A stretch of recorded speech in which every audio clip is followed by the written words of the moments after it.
مثلا 78 or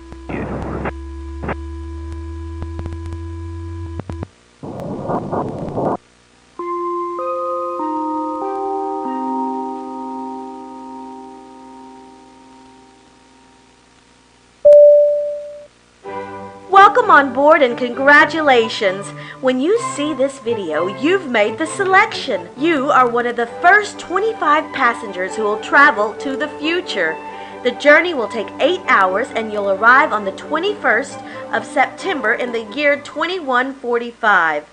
For security and confidentiality reasons, you have not received instructions before now. Please allow us to inform you about everything you should know about time traveling. The easiest way to explain what time travel is to compare it with traveling in distance. Most people experience traveling in distance as follows. You are traveling when you move from point A to point B. When you stop, you are not traveling. This is a major misconception. People cannot stand still. We are always traveling. Even if you don't move between point A and point B, you are moving at the speed of close to 1,000 miles per hour because our planet Earth rotates on its axis.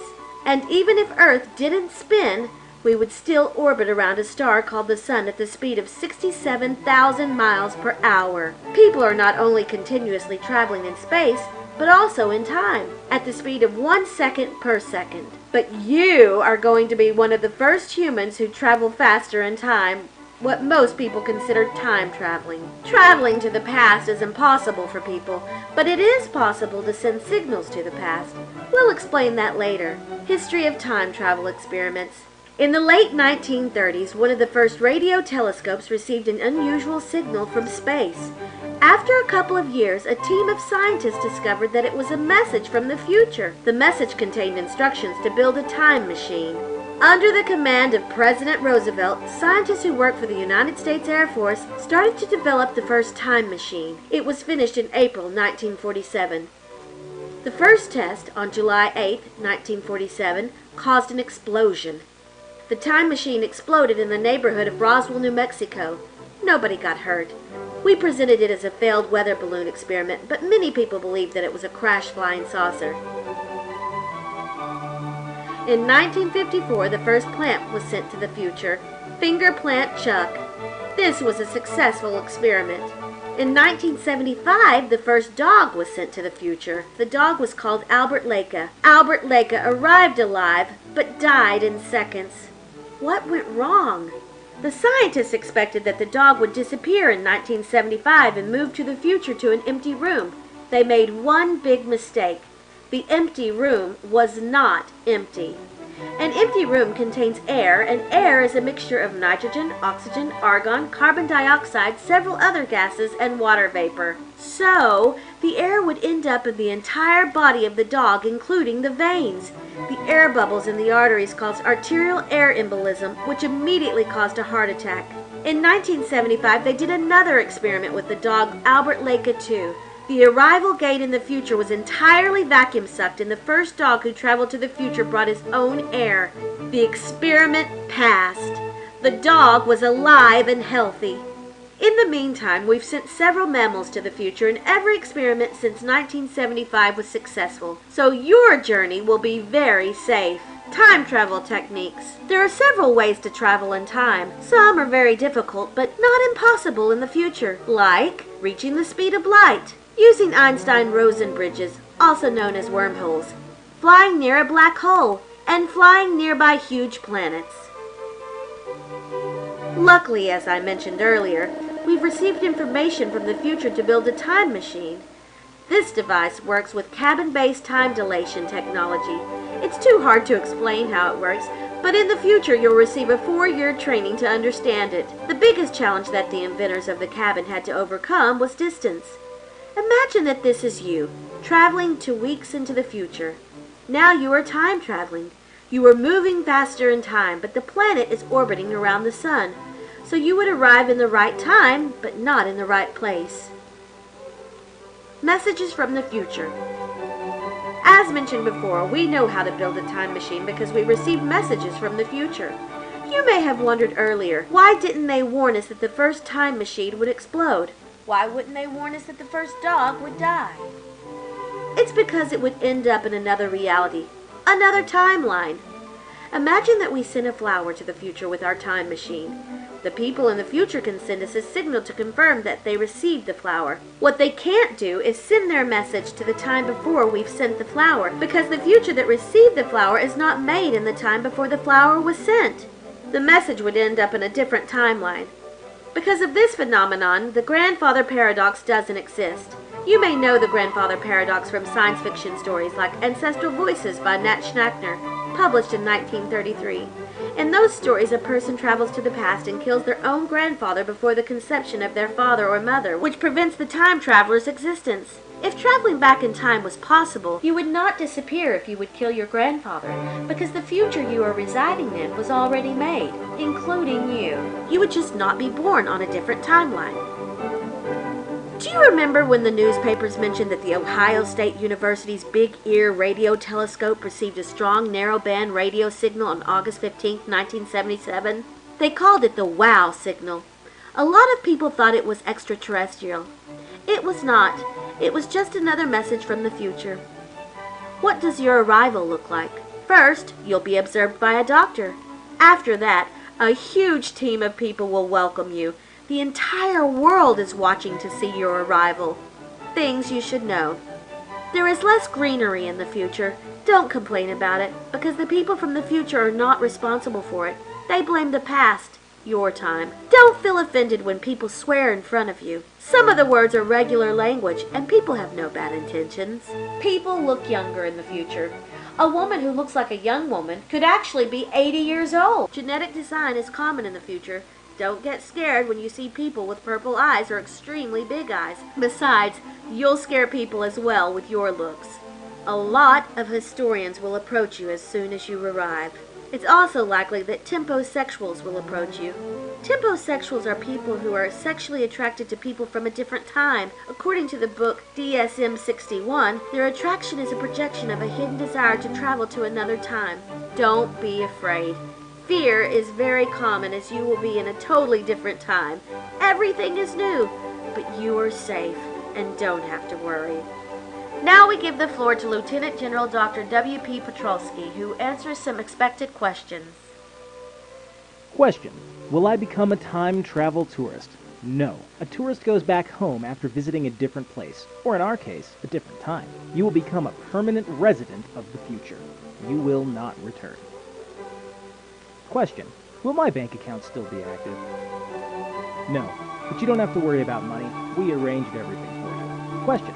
What will I hear and see during time travel?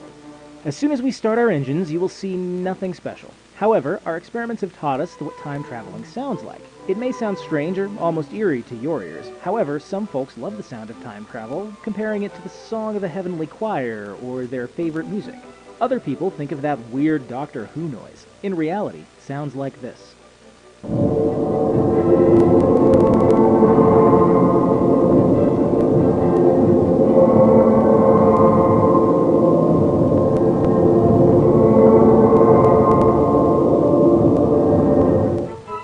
Question. What happened to the people who didn't make the cut?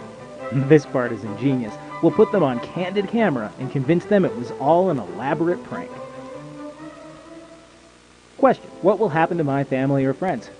Don't worry about that. We'll take care of it. Question. When will I meet the other 24 time travelers?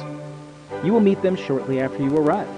Well, the instructions end here. If you want to read more about your journey, read the book that is under your seat. Enjoy your journey.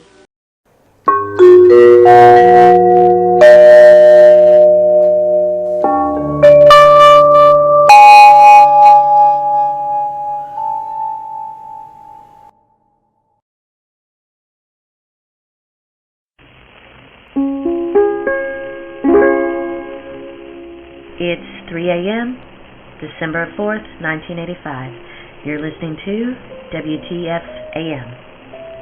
This is the Hour of Truth, and I'm your host, Margaret Seymour. I would like to thank you for listening to our show, especially the folks who have to deal with the hazardous weather conditions. Drivers out there, please be careful. According to the National Weather Service, This furious snowstorm will continue for at least 3 days. In front of me here is our guest, Jan Leitebus. Is that how I pronounce your name? Yes, almost. Thank you for coming to our show. Thanks for having me. Jan Leitebus is from the West European country, the Netherlands, and he wrote the book, I Visited the Future. In this book, he describes his time travel experience. Can you explain to the listeners what happened? How does one travel in time? I don't know exactly how I traveled in time. It was not my intention. I also have no recollection of how I could have caused it. It just happened. Can you tell our listeners, well, I've read your book, but listeners may not have yet. Can you tell our listeners what you felt at that moment when it happened? Well, ma'am, it's hard to describe. In my book, I compare it with feeling dizzy. When you feel dizzy, you feel like your body is moving in all directions, while your body is not moving. What I felt started like that, but suddenly it felt like I was moving in one direction, controlled by somebody else, and it went faster and faster, like a roller coaster. But then it went so fast that it started to hurt. This energy, it's hard to explain it, and suddenly I saw nothing. Nothing. Everything was dark, but it felt like I was still moving forward at the speed of light. After that, I was somewhere else. You were in the future, weren't you? Yes, but it took me a while before I realized I was in the future. I knew that I was in a different place. So how did you find out? Did you talk to people? No, I could only see and hear the future. I could wander in the future, but people couldn't see me. In the future they still have newspapers and magazines, and I saw the year 2018 on the cover of a magazine. And then I knew that I was in the future. I stayed there for months. Can you imagine that people don't believe you? Of course. That's why I wrote the book. Do you believe that I visited the future? Well, I believe that you visited the future. You think that I made it up? I don't think you made it up on purpose. I think that you really experienced everything. In the first chapter where you explain your journey to the future, it sounds convincing. But then you write that in the future everybody has a portable telephone. Why would everybody need a portable telephone? You write that even children have mobile telephones. Well, they use it for more things than calling. They make, for instance, pictures with it. Pictures with a telephone? Do you know how weird that sounds? Don't they have cameras in the future? Yes, but most people have one in their telephone as well. That has to look very weird. People putting a photo roll on their phone? No, you don't need to develop photos in the future. Every phone has a small screen, and you can view those photos on the screen. It's like a television screen, but smaller. All phones are basically computers. So telephones of the future have a photo camera and a computer. They have even more. They have a photo camera, a video camera, a word processor, a music player, a weather station, and I can go on. Do they have a toaster or a refrigerator? Sorry, but I don't appreciate this. You are acting the giddy goat. I was invited to tell my story, not to be made fun of. I don't like it. Okay, I'm sorry. I'll tell you why I don't believe you, and I'll give you the room to pursue the matter. Fine. In Chapter 3, you describe that people in the future will be addicted to social media. What are those? The best way to explain this is if I ask you a couple of questions. When did you call a friend for the last time? Yesterday. What did you talk about? Well, I told her that I made a delicious rum cake, and she asked me for the recipe. I told her that I got it from a Reader's Digest article. In the future, they don't call people for this. They publish a small message with a picture or video and share it with everybody who wants to see it. That's social media. So instead of a phone call, they'll record a video or publish a message? Correct. But don't see it as a magazine. It's not printed on paper. People can read it on the screen of their phone. I would like to have a word to the people who just tuned in. We're talking with the author Jan Leitebus from the Netherlands. He claims that he visited the future, and in the future everybody owns telephones that have a television screen and a computer. He says that people can even publish articles using their telephone. Jan, in Chapter 3, you tell us that a lot of media still exist in the future, like PBS. You also mention names of new media, social media. I'm going to read a couple of those names. Tumblr, Twitter, Flickr, Tinder. Now, I'm going to tell you why I don't believe this. These sound like made-up names to me. You also made a couple of spelling mistakes. You spelled Tumblr and Grindr without an E. In your book, you talk about a video game called Fortnite. You spell night as N-I-T-E. You're a Dutch person, so I don't expect your English to be perfect, but you have to come clean. But that's how they spell it. And I also don't understand the chapter about modern warfare. What are T-Series and PewDiePie? Oh, we have a caller. Hi, this is WFAM, and you're on the show, Hour of Truth. What is your name? Hi, my name is Sam Johnson. I got a question for you. What is your question, Sam? I've read your book. I don't understand what the function of a fidget spinner is. What would I do if I had a fidget spinner? What would I do with that?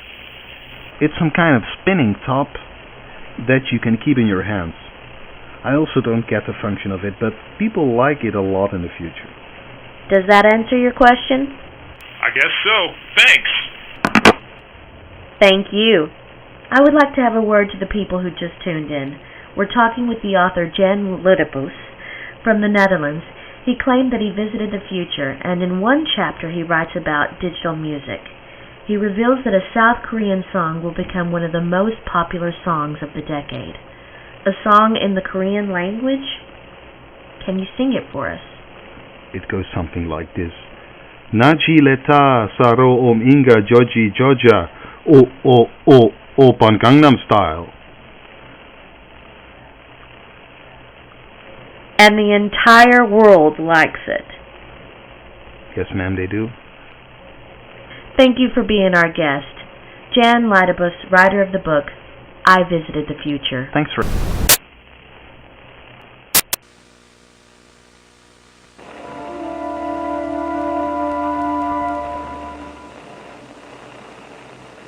You're listening to WTFAM. your favorite radio station. It's 3 a.m., December 5th, 1986. You're listening to WTFAM. This is the Hour of Truth, and I'm your host, Margaret Seymour. Thank you for listening to our show.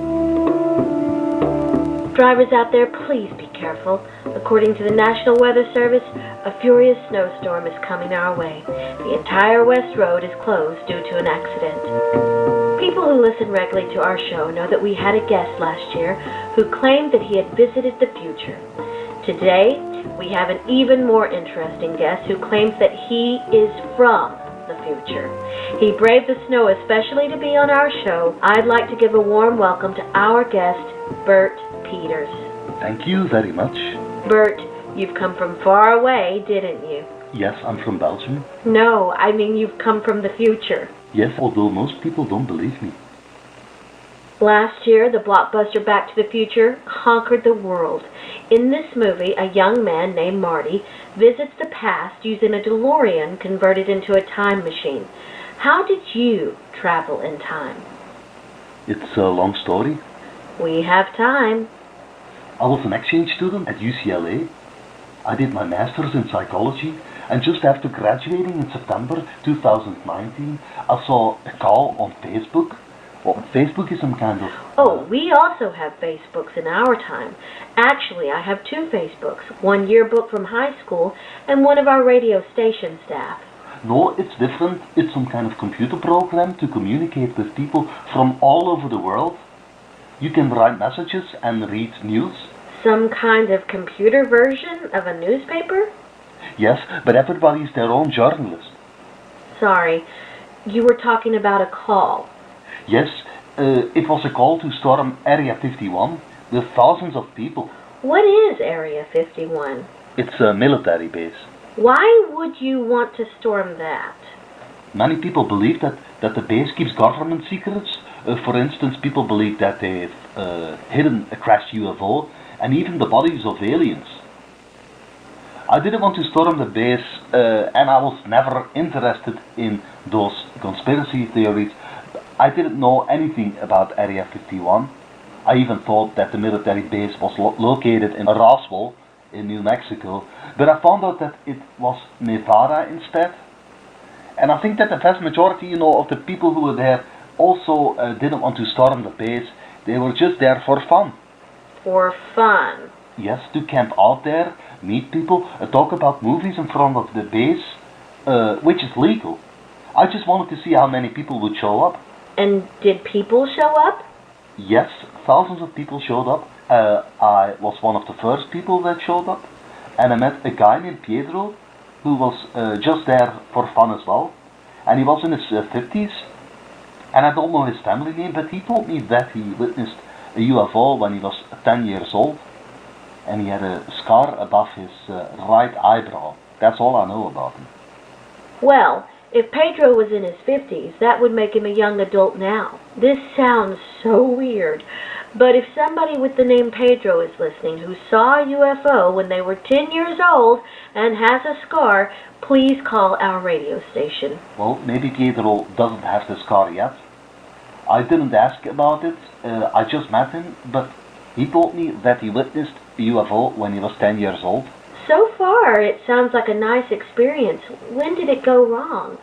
After a couple of hours, there were so many people that I couldn't see the horizon. It was like an open air festival. Then I heard shooting sounds and everybody freaked out. Many people were pushing against the fence and the fence fell over and people were running everywhere. When I saw people with guns, I decided to run as fast as I could. Because behind me there were people. I had no other choice than to run inside the base. I was terrified. People were screaming. It was a battlefield. Who was shooting? The military? I don't know who was shooting. One of them had a camouflage suit, and behind the fence there was a large grass field, but in the distance I could see a huge building, and I decided to run towards that building to find shelter. When I arrived, many people were trying to kick the metal door open, and I decided to run around the building because I was still hearing shooting sounds, and there was a small building, an office, and I heard a lot of nearby shooting, and I decided to hide inside the office. In the office there was a trapdoor which was unlocked, so I decided to walk inside. There was a ladder, and I closed the trapdoor and walked downwards. And under the office there was a huge hallway. It was dark, but not totally dark. There was a red emergency light. And after going through a tunnel, I realized that I had to be in that big building that people tried to enter. And I heard footsteps, and I decided to hide in some kind of closet. And when I was inside, I suddenly heard a weird sound, and I felt a strange pain in my chest. And I thought that I was having a heart attack, and I was surrounded by light that almost looked liquid. I filmed everything, but I dropped my phone. I thought you weren't at home. No, I wasn't. I was at the military base. Why did you bring your telephone? I always bring my phone. It's a mobile phone. In the future, everybody will have a wireless phone. Amazing. Sounds better than phone booths. They're always occupied by a chatterbox. There is something else I don't understand. Did you drop your video camera as well? A video camera? Oh, no, the in the future phones also have built-in video cameras, and I was filming with my phone. Okay, that's clear. Let's go back to your story. You felt pain, saw something you describe as liquid light. What happened next? I woke up in an empty room, a different room, and I discovered that I woke up in an old abandoned school building in a place called Lodi, Ohio. Then I discovered that I was in a different time as well, the year 1971. A shop owner thought that I was a refugee and he gave me a job, and I could also stay in his guest house. And after years, the United States accepted me as a refugee. I married an American woman and I became an American citizen. Hold on there. You woke up in a different state and a different time. Yes, it took me a while to accept it. I thought I was going crazy. I could never prove it. I decided not to talk about it for years. Why didn't you try to contact your parents? They weren't a couple yet, and I was afraid that I would negatively affect their life and my own life as well. Sorry, but this sounds a lot like Back to the Future. It does, but the movie is from last year and I arrived in the year 1971. Why don't you prove with knowledge about the future that you're a real time traveler? I tried. I told scientists that in the future everybody will have internet. A computer network that is available to everyone, based on the military ARPANET, and they were simply agreeing with me. A lot of inventions from my time are already under development today. Also, it doesn't always work. What do you mean? My past is not necessarily your present and past. Can you give an example? Yes, I have a couple of examples. Oscar Wilde's The Portrait of Dorian Gray has a different title in my time, namely The Picture of Dorian Gray. The Monopoly Man, you know, from the Family Game, wears a monocle, but not where I come from. The Looney Tunes are called Looney Tunes in my universe, and the Flintstones are called the Flintstones in my universe. Flintstones? Makes sense. And you know, there are many more things, and some things that exist in my universe don't even exist here and never will exist. And nobody will believe me anyway, so what's the point? People who just tuned in, welcome and thank you for listening. This is WTF AM, and you're listening to The Hour of Truth. I'm Margaret Seymour, and I'm talking with a Belgian man who claims that he's from the future. Oh, we have a caller. Hi, this is WTF AM. You're on the show. Hi, this is Sam Johnson. I have a question for you. Your guest said that future phones can call and film. Are there more things they can do? Yes, they have a built-in computer, and they can do a lot. Does that answer your question, Sam? No, I want to hear some examples. Well, in 2019, most people use their phone to communicate, but they also use software applications that can make you look like a puppy or very old. Well, in our time, we can also convert ourselves into puppies and grandpas. We do this with LSD. Sorry. I don't want to insult you, Bert, but this sounds so funny and ridiculous. I agree, it is ridiculous, but it's real. It's called Snapchat and Face app. Sorry. Thank you for your call. We have another caller. Hi, this is WTFAM. You're on the show. Hello. I don't want to say my name, but I'm from the year 2019 as well. Really? That's amazing. Where do you come from? A house on the planet 이상한 행성 in the Janus galaxy. Godverdomme, wat een zot, hè. Bert, thank you for sharing your story. I'm sorry. Thank you for sharing your story. We'll be right back. I'm so sorry, Bert. Thank you for sharing your story.